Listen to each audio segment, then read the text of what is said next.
ഇവിടെ ആണെങ്കിൽ ഞാൻ പറഞ്ഞു വന്ന് ഇവിടെ എങ്ങോട്ടോ നോക്കും. അപ്പൊ ഞാൻ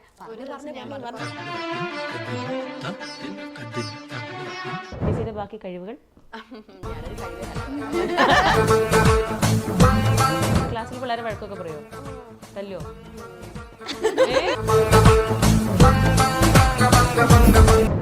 ടീച്ചറാണ്. ടീച്ചർ പറയുമ്പോ നമുക്കൊരു പേടി വരുമല്ലോ. അംഗൻവാടി ടീച്ചറാ. നീ മായല്ലേ എൻ മഴവില്ലേ ഇത് മധുവിധുനാളല്ലേ നിൻ പ്രഭയല്ലേ രതിഭാവവുമായി പുളകം ചൊരിയുന്നു.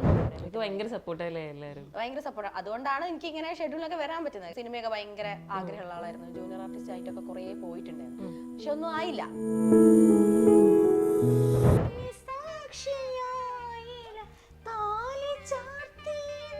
എന്താ അത്? ബാക്ക്ഗ്രൗണ്ട് മ്യൂസിക് വേണ്ടേ? ഞാൻ വേദന എടുത്തിട്ടല്ലേ പറഞ്ഞത്.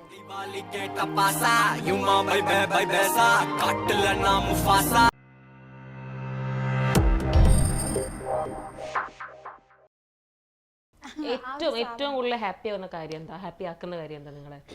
ഈ ബമ്പർച്ചിരിയുമായി ബന്ധപ്പെട്ടിട്ടാണെങ്കിൽ നമ്മളൊരു സ്കിറ്റ് കഴിഞ്ഞു കഴിഞ്ഞാൽ നമ്മൾ ബമ്പർ അടിക്കും. ഓക്കെ, ബമ്പർ അടിച്ചാൽ നമുക്ക് സന്തോഷമാണ്. പക്ഷെ നമ്മളൊരു സ്കിറ്റ് കഴിഞ്ഞ് കയ്യടി, നമ്മൾ ആ സ്കിറ്റ് കഴിയുമ്പോൾ മനസ്സ്, നമ്മൾ ജഡ്ജസിന്റെ മുഖത്ത് നോക്കുമ്പോഴാണെങ്കിൽ ഒരു മനസ്സ് നിറഞ്ഞിരിക്കുക, നിർത്താതെ നമ്മൾ കൈയടിക്കുക, നമ്മൾ ഇറങ്ങി കഴിഞ്ഞ അടിപൊളിയായിരുന്നു.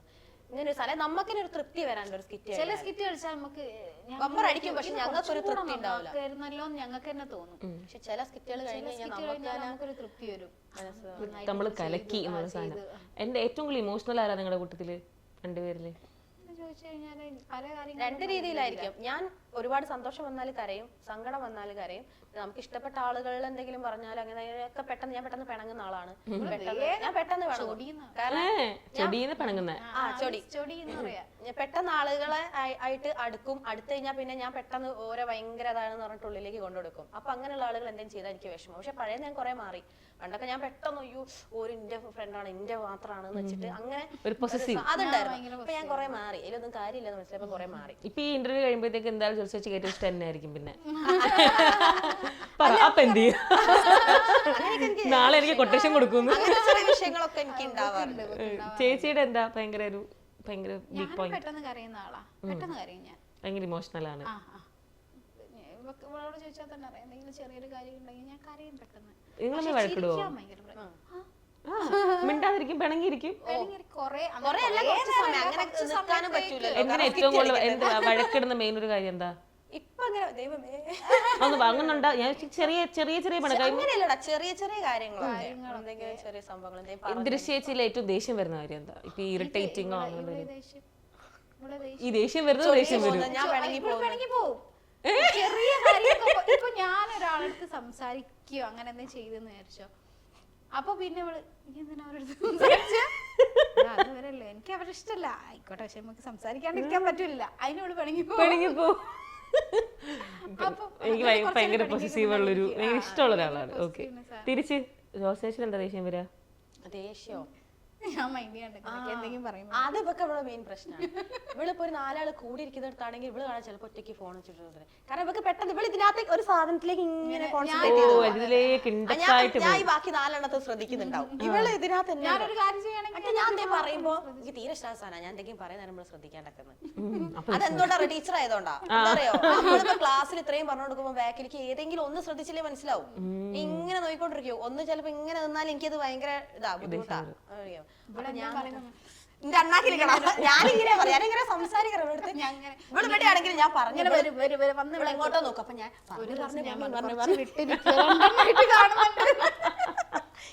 പിന്നെ ഞാന് ഇവളിനെ കളിയാക്കും. ഞാൻ എന്തെങ്കിലും ഒരു സാധനം പറഞ്ഞാൽ ഞാൻ അതിന്റെ കഥ പിടിച്ച് അങ്ങനത്തെ കഥ പറയും. അപ്പൊ ചെറിയ ഈ സോഫ ഒരു കുഞ്ഞു കാര്യം പറയാനുള്ളതിന് അങ്ങ് എത്തും. ഞാൻ എന്റെ വീട്ടിൽ ഇതേപോലെ സോഫ സോഫ ഉണ്ടാക്കി മരത്തിനെ പറ്റി വരെ അവള് പറയും. നല്ല ടോക്കറ്റീവ് വന്നു തോന്നുന്നല്ലേ ചേച്ചി? ഓക്കെ, ഇനി നിങ്ങളുടെ പേഴ്സണൽ ലൈഫിലോട്ട് പോകാം. ഓക്കെ, അപ്പൊ നമുക്ക് ആദ്യം ജോസേച്ചിയുടെ അടുത്ത് തുടങ്ങാം. എന്താണ് ഫാമിലി പരമായിട്ടുള്ള കാര്യങ്ങളൊക്കെ പറയൂ. ഫാമിലി പരം എന്ന് പറയുമ്പം വീട്ടിലാരൊക്കെ ഉണ്ട്? ഹസ്ബൻഡ്, മോള്. ഹസ്ബൻഡ് പ്രശോഭ്, മോള് ഇഷാനി തേർഡിൽ പഠിക്കുന്നു. പിന്നെ ഹസ്ബൻഡിന്റെ വീട്ടിൽ അച്ഛൻ, അമ്മ, ഹസ്ബൻഡിന്റെ 2 ചേട്ടന്മാരും പിന്നെ അവരുടെ വൈഫ്, മക്കള്. എന്റെ വീട്ടില് പപ്പ, അമ്മ, അനിയൻ. അനിയൻ. ഓക്കെ. ചേച്ചി എന്താ പഠിച്ചതൊക്കെ? ഞാൻ ഒപ്റ്റോമെട്രി പഠിച്ച പാരാമെഡിക്കൽ. ഞാൻ ഒപ്റ്റോമെട്രിസ്റ്റ് വർക്ക് ചെയ്തുകൊണ്ടിരിക്കുകയായിരുന്നു. ഒരു ഒക്ടോബർ വരെ വർക്ക് ചെയ്തു. പിന്നെ ഇവിടെ ഷെഡ്യൂൾ നമുക്ക് ഡേറ്റ് ലീവും ഇഷ്യൂ ഒക്കെ ആയപ്പോൾ ഇപ്പം കറന്റ് വർക്ക് ചെയ്യുന്നില്ല. ഓക്കെ. ചേച്ചി പണ്ട് തൊട്ടേ ഈ പറയുന്ന കലാപരമായ കഴിവുകളൊക്കെ വേറെ കുറെ ഉണ്ടായിരുന്നു? കലാപരമായ കഴിവുകളൊന്നും പ്രകടിപ്പിക്കാത്ത ഒരാളായിരുന്നു. പാട്ട് ചെറുതായിട്ട് പാടുമായിരുന്നു. അപ്പൊ നമ്മളെന്ത് പാടുമായിരിക്കും അല്ലേ? തീർച്ചയായിട്ടും ഗായികയാണ്. പിന്നെ വേറെ അങ്ങനെയൊന്നുമില്ല. അത്ര ടോപ്പാക്കണേ ഞാൻ മറ്റേ വേറെന്തൊക്കെ ചെയ്യും? അപ്പം അങ്ങനെ പാട്ടുണ്ട്. അപ്പോഴും ഞാൻ സ്കൂളിലൊക്കെ പഠിക്കുമ്പോൾ ഗ്രൂപ്പ് സോങ്ങിലൊക്കെ നിൽക്കുള്ളൂ. ഒറ്റയ്ക്ക് പാടാൻ എനിക്ക് ഭയങ്കര മടിയൊക്കെ ആയിരുന്നേ. ലളിതഗാനൊക്കെ 1-2 പ്രാവശ്യം കണ്ടേ പാടിയിട്ടുള്ളൂ. ഒറ്റൊരു നാടകമൊക്കെ ചെയ്തിട്ടുള്ളൂ. അന്ന് അഭിനയിക്കാൻ എനിക്ക് അങ്ങനെ എത്രയും ഇതിൽ ഞാൻ എത്തുന്നൊന്നും ഞാൻ വിചാരിച്ചില്ല. പിന്നെ എനിക്കിഷ്ടമായിരുന്നു ചെയ്യാനൊക്കെ. സിനിമാ നടി ആവാനൊക്കെ ഇഷ്ടമായിരുന്നു. പക്ഷെ അത് ആരുടെ ഞാൻ പറഞ്ഞില്ല. വീട്ടിലും ആരുമില്ല. വീട്ടിലും ആർക്കും ഇതിനോടൊന്നും പാട്ടിനോട് താല്പര്യം ഉണ്ടെന്നല്ലാണ്ട്. ഡാൻസ് ഒക്കെ ഉണ്ടോ? ഡാൻസ് അല്ലാതെ കളിക്കും. അതായത് പാട്ട് വെച്ചാലും മിമിക്രി, മോണോ ആക്ട് അതൊന്നും ഇല്ല. അതാ ഞാൻ പറഞ്ഞത്. അങ്ങനെയൊന്നും ഇല്ലാതെ പോയ ഒരാളായിരുന്നു ഞാൻ. സ്കൂളുകളിലായാലും വലിയ സ്റ്റേജുകളിലൊന്നും കയറാതെ പോയ ഒരാളാണ്.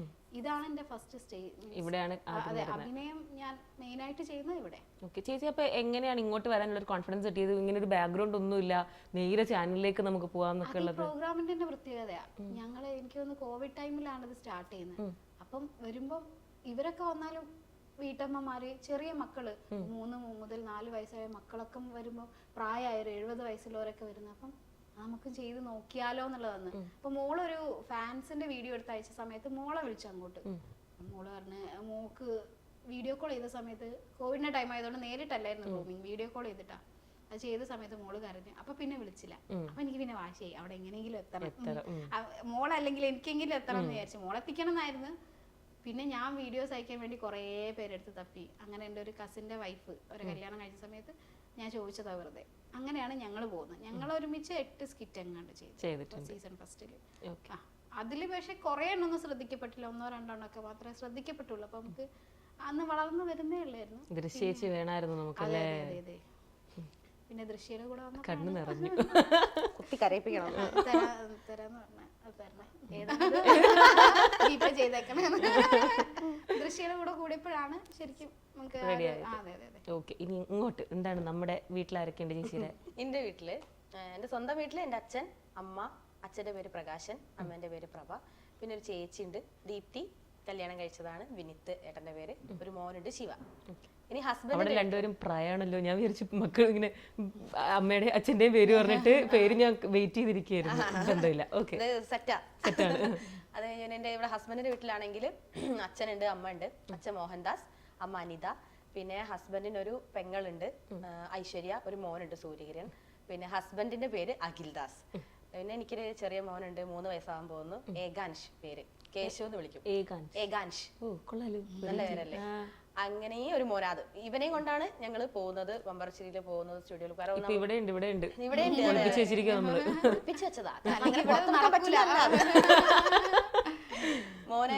മോനെ കൊണ്ടുവരുന്നത് കൊണ്ട് കൂടെ ഹസ്ബൻഡിന്റെ അമ്മയാണ് വരുന്നത്. അപ്പം എന്താ പറയാ, ഭയങ്കര സപ്പോർട്ടല്ലേ എല്ലാവരും? ഭയങ്കര സപ്പോർട്ട്. അതുകൊണ്ടാണ് എനിക്ക് ഇങ്ങനെ ഷെഡ്യൂളിലൊക്കെ വരാൻ പറ്റുന്നത്. കാരണം മോനെ വീട്ടിൽ വെച്ച് വരാൻ ആയിട്ടില്ല, അത്ര അങ്ങോട്ട് ആയിട്ടില്ല. അപ്പൊ അമ്മ വരും, ഷെഡ്യൂളിന് കൂടെ വരും. ക്രിട്ടിസൈസ് ചെയ്യോ ഇങ്ങനെ? അമ്മ പറഞ്ഞു അത് ശരിയായില്ല, ഇത് ശരിയായില്ല, അങ്ങനെയൊക്കെ പറയും? അമ്മ അങ്ങനെ പറഞ്ഞു തരില്ല. പക്ഷെ അമ്മയ്ക്ക് ടെൻഷനാണ്. അയ്യോ ആയോ, കിട്ടിയില്ലേ, ശരിയായില്ലേ, ആയോ, ആ ടെൻഷൻ ഉണ്ട് എന്നുള്ളൂ. പക്ഷെ ഇവർക്ക് ആർക്കും ഈ ഫീൽഡായിട്ടൊന്നും യാതൊരു ബന്ധവും ഇല്ലാത്തതുകൊണ്ട്, ഹസ്ബൻഡിനാണെങ്കിലും അങ്ങനെ ഇതിനായിട്ടൊരു ബന്ധമൊന്നും ഇല്ലാത്തതുകൊണ്ട് ഇവർക്ക് ഇതിൽ പറഞ്ഞു തരാൻ അറിയില്ല. പക്ഷേ കൂടുതലായിട്ട്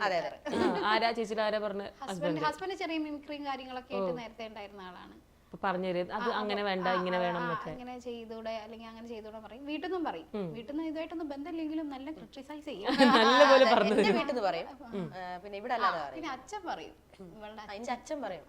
അച്ഛന് ഈ സിനിമയൊക്കെ ഭയങ്കര ആഗ്രഹമുള്ള ആളായിരുന്നു. ജൂനിയർ ആർട്ടിസ്റ്റ് ആയിട്ടൊക്കെ കുറെ പോയിട്ടുണ്ടായിരുന്നു. പക്ഷെ ഒന്നും ആയില്ല. പക്ഷെ അച്ഛന് ഭയങ്കര ഇഷ്ടം. ഞാൻ സിനിമ എന്നൊക്കെ പറഞ്ഞു കഴിഞ്ഞാല് സിനിമയും ഇതും ഭയങ്കര ഇഷ്ടമുള്ള ആളാണ്. ചെറിയ ആർട്ട് വർക്കൊക്കെ ചെയ്തിട്ടുണ്ട് സിനിമയില്. അപ്പൊ ഇതൊക്കെ ഭയങ്കര ഇഷ്ടമായതുകൊണ്ട് ഞാൻ വലിയ എന്തോ ഒരു സംഭവമാണ് അച്ഛന്റെ. അതിപ്പോ എല്ലാ അച്ഛനമ്മമാർക്കും ഭയങ്കര. എവിടെ പോയാൽ ഇനിയിപ്പോ പുതിയ കാണുന്ന ആളാണെങ്കിലും എന്റെ മോള് ബമ്പർശ്ശേരിയിൽ അറിയില്ലേ എന്ന് ചോദിച്ചിട്ട് അച്ഛൻ പറഞ്ഞു കൊടുക്കും. അതിപ്പോ എല്ലാ അച്ഛന്മാരും അങ്ങനെ തന്നെയാന്ന് തോന്നുന്നു. എന്റെ ഇവിടെ ഇന്റർവ്യൂ ഒക്കെ കണ്ടു കഴിയുമ്പോൾ എന്റെ അച്ഛനും ഇതുപോലെ തന്നെ അച്ഛക്ക് എങ്ങനെയാ പറയണ്ടേന്ന് അറിയത്തില്ല. അപ്പൊ കഴിഞ്ഞ ദിവസം ഇതുപോലൊരു ഇന്റർവ്യൂ ഒരു ഫിലിം സ്റ്റാർ ജയറാമേട്ടൻ ഇങ്ങനെ ഷെയർ ചെയ്തിട്ടുണ്ടായിരുന്നു. അപ്പൊ ഞാൻ അച്ഛനെ വിളിച്ചു, അച്ഛേ എന്റെ ഇന്റർവ്യൂ ജയറാമേട്ടൻ ഷെയർ ചെയ്തു. അപ്പൊ അച്ഛൻ എന്നോട് പറയാറ് ജയറാമേട്ടനെ വിളിച്ച് താങ്ക്സ് പറ. അപ്പൊ ഞങ്ങള് തമ്മിൽ അറിയാന്നാണ് അച്ഛൻ ആദ്യം ചിന്തിക്കുന്നത്. ഞങ്ങള് ഇതുപോലെ ജയറാമേട്ടൻ ഒരു എപ്പിസോഡിൽ വന്നപ്പം എല്ലാരും ഇതാ ആ ജയറാമേട്ടൻ എങ്ങനെ ഭയങ്കര നമ്മള് ഷൂട്ടില് കാണുന്നല്ലാതെ ആ ജയറാമേട്ടൻ എങ്ങനെ നല്ല ആളാണോ എന്നൊക്കെ നമ്മളെ അടുത്ത് പെരുമാറും നല്ലൊരു സിമ്പിൾ ആയിട്ടുള്ള ഒരു മനുഷ്യൻ. ചേച്ചിക്ക് പിന്നെ എന്തൊക്കെയാ പഠിച്ചത് കലാപരമായ ബാക്കിയുള്ള കഴിവുകൾ? പഠിച്ചത് ഞാന് MA B.Ed ആണ്, ഇംഗ്ലീഷ് ആണ്. പിന്നെ ഗവൺമെന്റ് ആർട്സ് ആൻഡ് സയൻസ് കോളേജിലാണ് പഠിച്ചത്, മീൻചന്ത. പിന്നെ B.Ed കഴിഞ്ഞു, ഒരു 4 വർഷം ടീച്ചറായിട്ട് വർക്ക് ചെയ്തു. നാട്ടിൽ തന്നെ ഗവൺമെന്റ് സ്കൂൾ ഡെയിലി വേജ് ആയിട്ട് വർക്ക് ചെയ്തു. 10 ക്ലാസ് വരെ പഠിപ്പിച്ചിട്ടുണ്ട്. അപ്പം അതൊക്കെ എന്റെ വീടിനടുത്തുള്ള ഗവൺമെന്റ് സ്കൂളിൽ ഞാൻ പഠിപ്പിച്ചു. തോന്നുന്നില്ല ടീച്ചറാണ്. ടീച്ചർ എന്ന് പറയുമ്പോ നമുക്കൊരു പേടി വരുമല്ലോ. അംഗൻവാടി ടീച്ചറാ. 10ാം ക്ലാസ് വരെ ഇപ്പൊ പറഞ്ഞതേ ഉള്ളൂ. അല്ല ഇതൊക്കെ കളിക്കില്ലട്ടോ. അങ്ങനെ സാരി കൊടുത്ത കുറച്ചുകൂടെ മെച്ചൂരിറ്റി ഒക്കെ. പിന്നെ ക്ലാസ്സിൽ പിള്ളേരെ വഴക്കൊക്കെ പറയോ? തല്ലോ? ദേഷ്യമൊക്കെ വരും. എന്നാലും കമ്പനിക്ക് നമ്മൾ നല്ല കമ്പനിയായിട്ട് ഫ്രണ്ട്ലി ആയിട്ട് പോകും. ഇംഗ്ലീഷല്ലേ പഠിപ്പിച്ചുണ്ട്? എല്ലാവരും ഭയങ്കര ഫേവറേറ്റ് സബ്ജക്റ്റിൽ ഒന്നാണല്ലോ. അല്ല, ഇംഗ്ലീഷ് നമ്മൾ UP ക്ലാസ് പഠിപ്പിക്കുമ്പോൾ നമുക്കൊന്ന് SS സോഷ്യൽ സയൻസ് പഠിപ്പിക്കേണ്ടി വരും, ഏതെങ്കിലും. പിന്നെ ഇംഗ്ലീഷാണ് ഇങ്ങനെ ക്ലാസ് ടീച്ചറൊക്കെ അങ്ങനെയൊക്കെ പോയി. അപ്പം ഒരു 4 വർഷം വർക്ക് ചെയ്ത സമയത്താണ് ഈ കൊറോണ ആ സമയത്ത് വന്നത്. അപ്പൊ നമ്മൾ ഡെയിലി വേജുകാർക്ക് ടീച്ചേഴ്സിന് പണിയില്ല, കാരണം ക്ലാസ് സ്കൂളൊന്നും ഇല്ലല്ലോ. പിന്നെ ഒക്കെ ഓൺലൈൻ ആയിട്ടൊക്കെയല്ലേ ക്ലാസ് പോകുന്നത്. അപ്പം അങ്ങനെ വീട്ടിലിങ്ങനെ ഇരുന്ന സമയത്താണ് ടിക്ടോക്കിൽ വീഡിയോസ് ഒക്കെ ചെയ്യാൻ തുടങ്ങിയത്. അപ്പൊ അതിനകത്ത് കുറെ വീഡിയോസ് ഒക്കെ ചെയ്തു, ഓൺ വോയിസ് ആയിട്ട് വീഡിയോ ചെയ്യാൻ. അങ്ങനെ വീഡിയോസ് ഒക്കെ ചെയ്ത് അപ്പൊ അത് കല്യാണം ആ സമയത്ത് ഉറപ്പിച്ചു. പെട്ടെന്ന് കൊറോണ വന്നപ്പോ ഞങ്ങൾ കൊറോണ മാറാൻ വേണ്ടി ഇങ്ങനെ വെയിറ്റ് ചെയ്ത് നിന്നിട്ട് കൊറോണ മാറുന്നില്ല 6 മാസമായിട്ട്. അപ്പൊ എന്നാ അല്ലാതെ അങ്ങ് കല്യാണം കഴിക്കാൻ വിചാരിച്ചു, അടിച്ചു പൊളിച്ച് കല്യാണം കഴിക്കാൻ വിചാരിച്ചാൽ ഞാൻ 20 ആൾക്കാരെ വെച്ച് കല്യാണം കഴിച്ചിട്ട്. അപ്പൊ ആ കാറ്റഗറിയിലുള്ള നമ്മളിപ്പോ നമ്മൾ വീഡിയോയിലൊക്കെ കാണുമല്ലോ, കോവിഡ് ടൈമിൽ കല്യാണം കഴിച്ച് അവരാണ് ഞങ്ങൾ. വല്ലാത്തൊരു വിഷമം അത്. എനിക്ക് ആലോചിക്കുമ്പോൾ നല്ല സങ്കടമുണ്ട്. നമുക്കൊരു വെഡിങ് ആനിവേഴ്സറി ഗംഭീരമാക്കി ചെയ്യാം. അതായത് നമുക്ക് വേറെ വഴിയില്ലല്ലോ. അതെ, അങ്ങനെ കല്യാണം കഴിച്ച് പോയി. ഒരു വീട്ടിൽ തന്നെ, നമുക്ക് പുറത്തൊന്നും അങ്ങനെ ഇറങ്ങാൻ പറ്റുന്നില്ലല്ലോ കൊറോണ ആയതുകൊണ്ട്. അങ്ങനെ ഒരു 8 മാസമൊക്കെ ആയ സമയത്താണ് ഈ ബമ്പർച്ചിരി ഇങ്ങനെ സ്റ്റാർട്ട് ചെയ്ത് ഇങ്ങനെ ഒരു 10ാമത്തെ ഒരു എപ്പിസോഡൊക്കെ കാണുന്ന സമയത്ത് ഇങ്ങനെ വെറുതെ കണ്ടോണ്ടിരിക്കുമ്പോ ഹസ്ബൻഡിന്റെ അമ്മ എൻ്റെ അടുത്ത് പറഞ്ഞതാ, ഈ ഇങ്ങനെ കോമഡി പറയുന്നല്ലേ, എനിക്കൊന്ന് അയച്ചെടുത്തൂടെ വീഡിയോ എന്ന് വെച്ചു. അപ്പൊ ഞാൻ ഇങ്ങനെ സ്റ്റെപ്പിൽ ഇങ്ങനെ ഇരുന്ന് വെറുതെ ആണോ ഒന്നൊന്ന് ചുമ്മാ നമ്പർ കണ്ടപ്പോൾ എടുത്തിട്ട് ഞാൻ ടിക്ടോക്കിൽ ഓൺ വോയിസ് ചെയ്ത വീഡിയോ അതിനകത്തേക്ക് അയച്ചെടുത്തു. അപ്പൊ അവര് വിളിച്ചിങ്ങനെ സെലക്ട് ആയി എന്ന് പറഞ്ഞു. അപ്പൊ അതേ വെറുതെ അയച്ചു കൊടുത്തതാ. എനിക്ക് ചാനൽ എന്താണെന്നോ പ്രോഗ്രാം എന്താണെന്നോ സംഭവങ്ങളൊന്നും അറിയണ്ടായില്ല. അപ്പൊ തുടങ്ങിയിട്ടല്ലേ ഉള്ളൂ പ്രോഗ്രാം. അങ്ങനെ ഞങ്ങൾ വേറൊരു പെയറിനെ സെറ്റ് ചെയ്ത്, എനിക്ക് ഒരു ദേവരാജൻ എന്ന് പറഞ്ഞിട്ട് നമ്മളെ കോഴിക്കോടുള്ള പുള്ളി എനിക്ക് സെറ്റ് ചെയ്തിരുന്ന ഒരു പെയറിനെ. അങ്ങനെ ഞങ്ങൾ സെറ്റായി നേരെ പോകുന്നു. ഫസ്റ്റ് സ്കിറ്റ് ബമ്പർ അടിക്കുന്നു. സ്കിറ്റ് ബമ്പർ അടിച്ചു. പിന്നെ ഞങ്ങൾ കണ്ടിന്യൂസ്, പിന്നെ അവിടെ തന്നെയായിരുന്നു. 1 മാസം 2 ഷെഡ്യൂൾ. പിന്നെ ഫുള്ള് പോകുന്നു. മോനില്ലാത്തോണ്ട് കണ്ടിന്യൂസ് വിഷയമല്ല. നിങ്ങൾ എല്ലാ മാസവും വരണോ? അപ്പൊ ഇവിടെ 1 മാസം 2 ഷെഡ്യൂൾ ഉണ്ടാവും. എത്ര ഡേയ്സ് ആണ് അപ്പൊ വരുന്നത്? 8 ഡേയ്സ് ആണ് ഒരു ഷെഡ്യൂൾ എന്ന് പറയുന്നത്. 8 ഡേയ്സ് ആണ്. ഓൾമോസ്റ്റ് അപ്പൊ ഒരു 2 വീക്സ് ഇവിടെ, 2 വീക്സ് നാട്ടിൽ, ആ രീതിയിലല്ലേ പോകുന്നത്? അതായത് ഒരു മാസം ചിലപ്പം 3 ഷെഡ്യൂൾ ആവും, പകുതി ആയിട്ട്. മാസം നേരത്തെ ഓക്കെ. നിങ്ങൾ ഒരു ഷെഡ്യൂളിന് വരുമ്പോ എത്ര സ്കിറ്റ് ചെയ്യണം അങ്ങനെയൊക്കെ ഉണ്ടോ? 2 സ്കിറ്റ് ചെയ്യാം. ആദ്യം ഒരു സ്കിറ്റ് ആയിരുന്നു ചെയ്യാറ്, ഇപ്പം 2 സ്കിറ്റായി. ഓക്കെ, കൊള്ളാം. ചേച്ചിയുടെ ബാക്കി കഴിവുകൾ? ഞാനൊരു കഴിവ് അല്ല, ഞാനത് പറയണ്ടല്ലോ. പിന്നെ ഞാൻ ക്യാമറ ഓവർ ടാലന്റഡ്. സെക്കൻഡ് എന്റെ അമ്മേന്റെ അച്ഛൻ എന്ന് പേര് പറയട്ടെ, അല്ലെ നമ്മളെ അച്ഛൻ്റെ അമ്മേന്റെ പേര് പറഞ്ഞത് പറഞ്ഞില്ല. എന്റെ അമ്മ പ്രസന്ന പ്രസീന്ന് വിളിക്കും. പപ്പ അച്ഛനല്ലേ, പപ്പ എന്നാ പറയും. മോഹൻദാസ്, അനിയൻ വിഷ്ണു. ഇവിടെ ഒരു മോഹൻദാസ് അച്ഛൻ. പിന്നെ ഹസ്ബൻഡിന്റെ അമ്മ പ്രമീള, അച്ഛൻ ശിവദാസൻ. ഏതെങ്കിലും സിനിമ കണ്ടിട്ട് ഈ വേഷം എനിക്ക് ചെയ്യണം തോന്നിയ ഒരു സിനിമയുടെ പേര് പറയാം. ഇപ്പൊ നമുക്ക് എല്ലാവർക്കും തോന്നും. ഇപ്പൊ എനിക്കൊക്കെ ആണെങ്കിലും ഒക്കെ സിനിമ കണ്ടുകൊണ്ടിരിക്കുമ്പോ ഇങ്ങനത്തെ ഒരു ക്യാരക്ടറൊക്കെ ഞാൻ ചെയ്തിരുന്നത്. അതിപ്പോ അഭിനയം ഭയങ്കര മോഹം ഇല്ലെങ്കിൽ പോലും അല്ല, അഭിനയ മോഹം ഒന്നുമല്ല, ആ ക്യാരക്ടർ അടിപൊളി ക്യാരക്ടർ. അപ്പൊ നമുക്ക് സിനിമയുടെ ഏതെങ്കിലും ഒരു ക്യാരക്ടർ പറയോ? ഇതിപ്പോ അത്രയും കഴിവ് നമുക്കുണ്ടെന്നല്ല നമ്മള് പറയുന്നത്. പണ്ട് എനിക്ക് നാഗവല്ലിയുടെ ചെയ്യണമെന്ന് ഭയങ്കര ആഗ്രഹം. കണ്ണാടിയിലൊക്കെ പോയിട്ട് നാഗവല്ലിയെ കൊന്ന് രക്തത്തെ അയോഗ്യനായ അതാണോ? ചുമ്മാ നോക്കാം. തമാശയായിട്ടില്ല, ശരിക്കും സീരിയസ്ലി ഒരു ദേഷ്യമൊക്കെ വെച്ചിട്ട്. ദേഷ്യം വെച്ചിട്ടോ? അതാണ് കിട്ടാത്തത്. ഇൻ കേസ് നമ്മുടെ ഇന്റർവ്യൂ കാണുന്ന ഒരാള് തോന്നുവാണെങ്കിൽ നമുക്ക് അതൊക്കെ ഇപ്പൊ ഞാൻ സത്യസന്ധമായിട്ട് പറയാട്ടോ, അല്ല ഞാൻ ശരിക്കും പറയാണ്, ഞാൻ ചില കോണ്ടന്റ് ക്രിയേറ്റേഴ്സിനെ ഇവിടെ നിന്ന് ഇന്റർവ്യൂവിന് വിളിച്ചിട്ട് അത് എന്റെയും കൂടെ ഭാഗ്യമായിട്ട് ഞാൻ കാണുന്നു. ഇപ്പൊ കഴിഞ്ഞ ഒരു 5-6 മാസത്തിന്റെ ഇടയ്ക്ക് ഒരു 3-4 പേർക്ക് സിനിമയിൽ ചാൻസ് കിട്ടിയിട്ടുണ്ട്. ഞാൻ ത്രൂ തന്നെ, ഐ മീൻ ഞാൻ ത്രൂ എന്ന് ഉദ്ദേശിക്കുന്നത് ഞാൻ വഴി അങ്ങനല്ല, എനിക്ക് മെസ്സേജ് അയച്ചിട്ട് ജാങ്കോ സ്പേസിന് മെസ്സേജ് അയച്ചിട്ട് ഇവരുടെ കോൺടാക്ട് നമ്പർ തരുമോ എന്ന് ചോദിച്ച്. ഇതിന് ഇന്നലെ വിളിച്ച ആ കുട്ടികളെ ഞാൻ ചെയ്ത ഇന്റർവ്യൂവിന് വലിയ റീച്ച് ഇല്ല, 2000 പേരെ കൊണ്ട് ആകെ കണ്ടോളൂ, ഇന്റർവ്യൂവിന് റീച്ച് ഉണ്ടായിരുന്നില്ല. പക്ഷെ അത് കറക്റ്റ് സ്ഥലത്ത് കാണേണ്ട ഒരാൾ കണ്ടു. അതായത് ആമസോണിന് വേണ്ടി എന്തോ ഒരു വെബ് സീരീസ് ചെയ്യുന്ന ഒരു ഡയറക്ടർ നമ്പർ ചോദിച്ചു ഇന്നലെ നമ്മുടെ ജാങ്കോ സ്പേസിലോട്ട് കോൺടാക്ട് ചെയ്തു. ഭാഗ്യം, എനിക്കും ഭയങ്കര സന്തോഷം. നമ്മൾ ഇങ്ങനെ കണ്ട് ഞാൻ വെറുതെ കാണുന്ന ഒരു ഇഷ്ടപ്പെടുത്തി ഞാൻ വിളിച്ച് ഇന്റർവ്യൂ എടുക്കുന്നു, അവർക്കൊരു നല്ല കാര്യമാണല്ലോ. ഇടയ്ക്ക് ഈ കുട്ടീനെയും കൂടി നോക്കൂട്ടോ, ഇങ്ങനെയൊക്കെ പോയാൽ മതി. ഓക്കെ ചേച്ചി എന്തെങ്കിലും? അയ്യോ എനിക്ക് അങ്ങനെ ആ ഡയലോഗ് ഞാൻ പറയുന്നില്ല, എന്തെങ്കിലും ചേച്ചിയുടെ ഇല്ലെങ്കിൽ നിങ്ങളുടെ ഒരുമിച്ചാണെങ്കിലും എന്തെങ്കിലും ഒരു തിങ്കളാഴ്ച നിശ്ചയം ഞാൻ എപ്പോഴും പറയായിരുന്നു. അടിപൊളിയാണ്. ഞാൻ സിനിമ കണ്ടപ്പോ അയ്യോ ഭയങ്കര രസാ, ഭയങ്കര. ഞങ്ങൾ ഒരുമിച്ച് പറഞ്ഞ കാര്യം നിങ്ങൾക്ക് രണ്ടുപേർക്കും പറ്റൂട്ടോ ആ സിനിമ. ഞാനിപ്പോ ചിന്തിച്ചപ്പോ എനിക്ക് നിങ്ങൾ ഭയങ്കര നാച്ചുറൽ ആയിട്ട് ചെയ്യുന്ന, നിങ്ങൾക്ക് അത് പറ്റും. അതെ, അതാ ഞാൻ പറഞ്ഞ ഹിറ്റ് ആയിട്ട് പോകുന്ന പടം എന്നല്ല, ഇങ്ങനത്തെ സിനിമകൾ ഉണ്ടാവുമല്ലോ. അതേപോലെ എനിക്ക് കുമ്പളങ്ങി നൈറ്റ്സ്.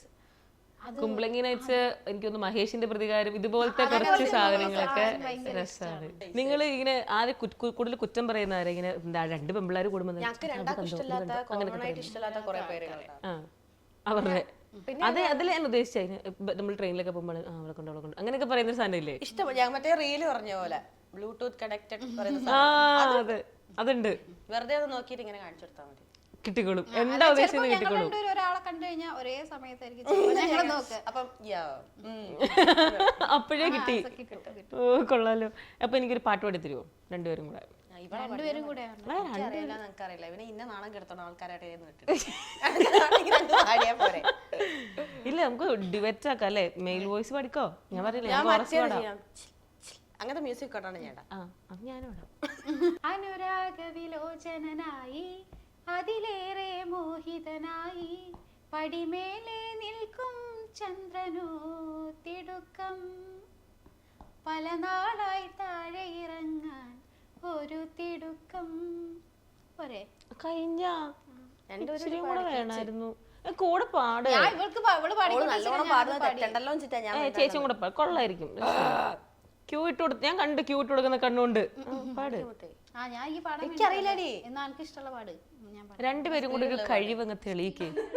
നീ മായല്ലേ എൻ മഴവില്ലേ ഇത് മധുവിധുരാളല്ലേ നിൻ പ്രഭയല്ലേ രതിഭാവവുമായി പുളകം ചൊരിയുന്നു രാവുണർന്നല്ലോ എൻ മോഹമുദിച്ചല്ലോ രാവുണർന്നല്ലോ എൻ മോഹമുദിച്ചല്ലോ ഈ തൂമഞ്ഞും ചന്ദ്രികയും മണിയറ തീർക്കുന്നു ആ മണിയറയിൽ ഇരു ഹൃദയങ്ങൾ ഒന്നായി അലിയുന്നു നീ മായല്ലേ എൻ മഴവില്ലേ ഇത് മധുവിധുനാളല്ലേ നിൻ പ്രഭയല്ലേ രതിഭാവവുമായി പുളകം ചൊരിയുന്നു. അത് കൊള്ളായിരുന്നു കേട്ടോ, രസമായി. സ്റ്റേജിൽ പാടല്ല പാടാ. നിങ്ങൾ രണ്ടുപേരും കൂടെയോ? ചേച്ചി പ്രോഗ്രാം പോവാറുണ്ടോ? ഇപ്പൊ കുറവാണ്. ഓ അടിപൊളി. പക്ഷെ ചേച്ചി നന്നായിട്ട് പാടുന്നുണ്ടല്ലോ. അതെന്റെ കൂടെ ആയതുകൊണ്ടാ. ഒറ്റയ്ക്കാണെ പോയിന്നല്ലേ? അതെ ഒറ്റയ്ക്കാണ് ഞാൻ മറ്റേ നേരത്തെ പറഞ്ഞത്. അങ്ങനെ ഒരു സാധനം എനിക്കിങ്ങനെ സംഗതികളൊക്കെ വേണം, പിന്നെ എനിക്ക് മറ്റേ സാധനമൊക്കെ വേണം. ശ്രുതി ഒന്ന് കാണിക്കോ? എങ്ങനെ ഇവളെന്നുള്ള സ്കിറ്റിൽ അടിച്ചത് കാണിച്ചേ.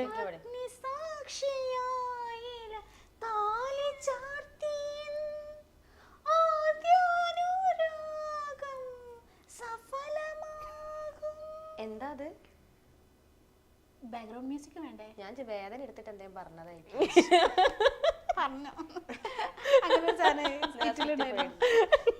കേട്ടപ്പോ തന്നെ മഞ്ജു ചേച്ചി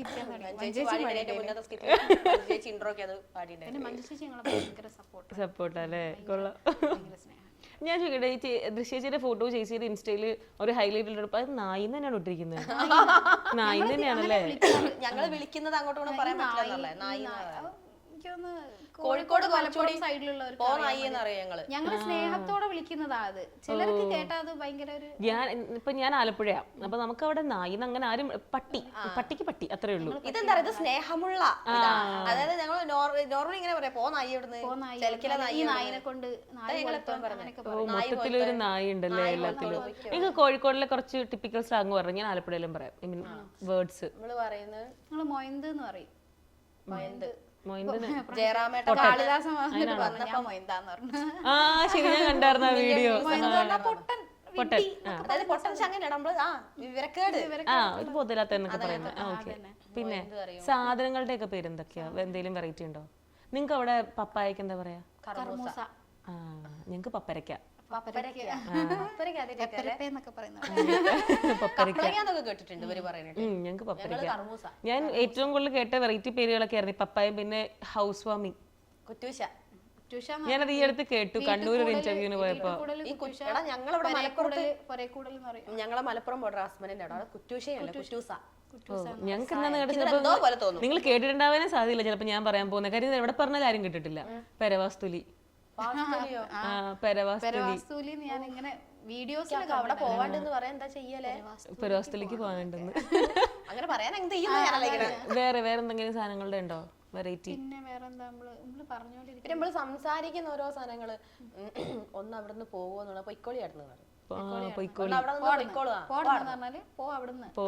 എല്ലാം ഭയങ്കര ഷോർട്ടാ. ഈ ചാടിച്ചോ നോക്കിയാ ഞങ്ങള് ചായ കുടിച്ചോന്നല്ല ചാടിച്ചോ അങ്ങനെ. പിന്നെ എങ്ങനെ അറിയാം നിന്നോട് അന്നോട് അന്നോട് അനക്കുണ്ടോ? എനിക്ക് ഞാൻ ആ സാധനം പറഞ്ഞ കിട്ടുമോ നോക്ക്. ഞാൻ ചെയ്യാന്ന് അങ്ങനെ പറഞ്ഞാൽ കിട്ടുമോ? ഞാൻ ചെയ്യാമെന്നാണ്. അതാണ് ഞാൻ ചെയ്യാം. അല്ല അങ്ങനല്ല, ഞാൻ വിചാരിച്ചു ചെയ്യാണെന്ന്. ഞാൻ ചെയ്യാന്ന്. ഓ ഞാൻ വിചാരിച്ചു ഈ ആണെന്ന്. അവിടെ ഒരാളെ കണ്ടു, ഞാൻ നേരത്തെ അവിടെ ഒരാളെ കണ്ടപ്പോ ഞാൻ ചെയ്യാന്ന്. കേൾക്കും ചിലപ്പോ. ഞങ്ങക്ക് കുറച്ചും കൂടി ഈ പറഞ്ഞ വലിച്ചു ഞങ്ങള് കറക്റ്റ് അങ്ങനെ വാക്കുപോലെ തന്നെയാ കൂടുതലും. ഞാൻ അമ്പലപ്പുഴയാ, അപ്പൊ പൊതുവെ പറയാറുണ്ടല്ലോ ഈ അമ്പലപ്പുഴ ഓണാട്ടുകാര സ്ഥലത്തൊക്കെ കറക്റ്റ് അതുപോലെ മലയാളം. ഞങ്ങളിങ്ങനെ ഞാൻ വിചാരിച്ചു നീ ആണെന്ന് അത്രയും വലിച്ചു നീട്ടി തന്നെ നമ്മൾ പറയുള്ളൂ. പിന്നെ താളത്തിൽ അങ്ങനെ പോകും.